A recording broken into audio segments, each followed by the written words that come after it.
Hey everyone, it's August 13th, and that means that if today's your birthday, you share with Dutch serial killer Willem van Eijk, known as the Beast from Harkstede, who murdered at least 5 victims beginning in 1971. And that is him right over there. And I'd like to apologize for my terrible Dutch pronunciation. Van Eijk was born in 1941 in the south of Holland, and despite being one of 8 children in his home, he had very few friends. He was a rough pregnancy, and psychiatrists later said that he had suffered brain damage during his birth. Known as an outcast even in elementary school, he was given the nickname Crazy Little Willem. During his adolescence, he collected dead bugs and dried out frog carcasses and was known to be exceptionally cruel to animals, drowning dogs and killing all sorts of domesticated creatures. When he got to high school, Van Eijk started having fantasies about sexually assaulting and killing women, which foreshadowed his future.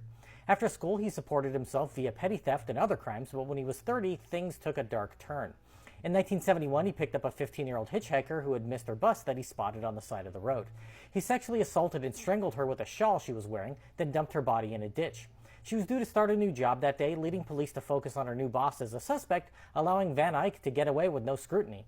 Then in 1974, a 43-year-old woman was found dead in a cornfield, having been stabbed multiple times with her stomach ripped open and her left nipple removed.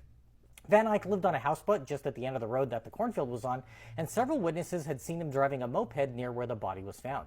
He was brought in for questioning and confessed to the 2 murders right away. In 1975, he was convicted and sentenced to 18 years in prison, but the story doesn't end there. He received psychiatric treatment while in prison with the belief that his severe childhood bullying and brain damage were the cause of the issue. A woman began writing to him in prison, and the 2 were married in 1980 while he was incarcerated, and in 1990 he was released from custody. Psychiatrists believed that his marriage would help keep him on the straight and narrow. Unfortunately, the relationship soured and he returned to his horrendous behavior. In 1993, the body of a 23-year-old prostitute was discovered near Harkstede, having been strangled to death. 2 years later, a 31-year-old prostitute was found dead in the area, and in 2001, the body of a 34-year-old prostitute was found. Van Eijk lived on a farm in the same general vicinity as where the victims were discovered, and clothes belonging to the last one are found in a canal very close to his house. This put him at the center of murder investigations for 8 unsolved killings that seemed to fit his MO.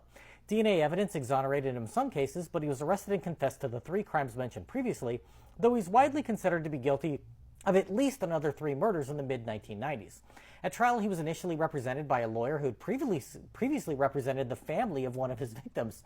That lawyer dropped him as a client, and Van Eijk was quickly convicted and sentenced to life in prison, where he remained until his death in 2019. If this is your birthday, I hope you have a great day.